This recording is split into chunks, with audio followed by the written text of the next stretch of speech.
নমস্কার বন্ধুরা, আজ আমি চিংড়ি মাছ দিয়ে মোচার ঘন্ট আপনাদের রান্না করে দেখাচ্ছি।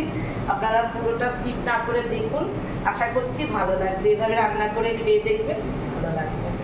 আমি প্রথমে গ্যাসটা ধরিয়ে নিলাম, এবার আমি কড়াটা বসিয়ে দিলাম। কড়াটা আমার গরম হয়ে গেছে, এবার আমি সর্ষের তেলটা দিয়ে দিচ্ছি। তেলটা আমার গরম হয়ে গেছে, এবার আমি আগের থেকে কেটে ধুয়ে রাখা মাছগুলো লবণ হলুদ মাখানো কড়াই ছেড়ে দিলাম।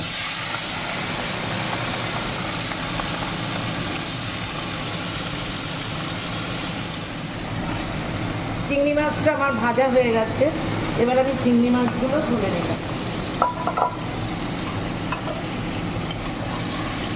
এবার আমি কড়ার মধ্যে আর একটু তেল দিয়ে দিলাম। কড়ার মধ্যে দিলাম একটু গোটা জিরে ফোড়নে, তেজপাতা, দুটো শুকনো লঙ্কা।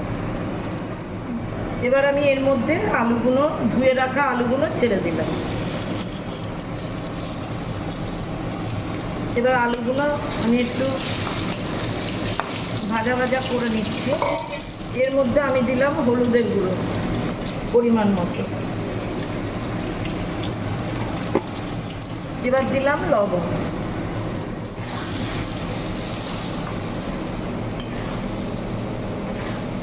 আলুগুলো আমার ভাজা ভাজা হয়ে গেছে, এবার আমি এর মধ্যে মশলাগুলো দিয়ে দিচ্ছি। প্রথমে দিচ্ছি আমি টমেটো আদা বাটা,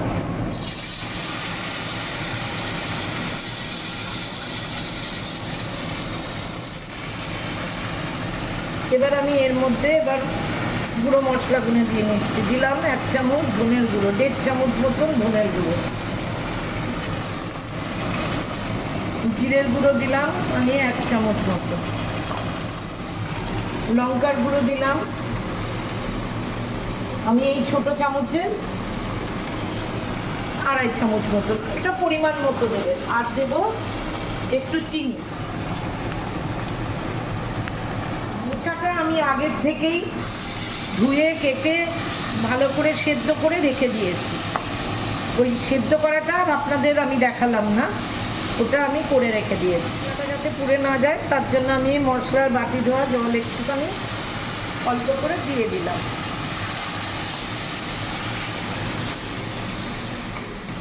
মশলাটা দিয়ে আমার তেল ছেড়ে দিয়েছে, এবার আমি সেদ্ধ করা মোচাটা এর মধ্যে দিয়ে দিই। এবার আমি একটু ভালো করে মোচাটা দিয়ে আলুটা আর মশলাটা কষিয়ে নেব। আমার আলুটা দিয়ে মোচাটা ভালো করে কষানো হয়ে গেছে, এবার আমি চিংড়ি মাছ কটা এর মধ্যে দিয়ে দিই। আমি চিংড়ি মাছটা দিয়ে দিলাম এর মধ্যে, এবার আমি আরেকটু ভালো করে নাড়িয়ে চাড়িয়ে জল দিয়ে দেব। আমি এবার জল দিয়ে দিলাম।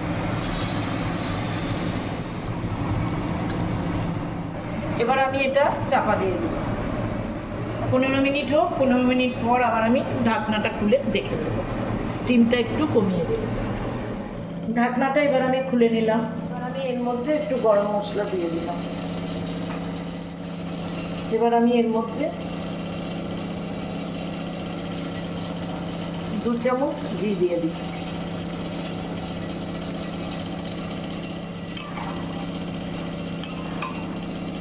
ঘন্টটা চিংড়ি মাছ দিয়ে আমার এখন হয়ে গেল।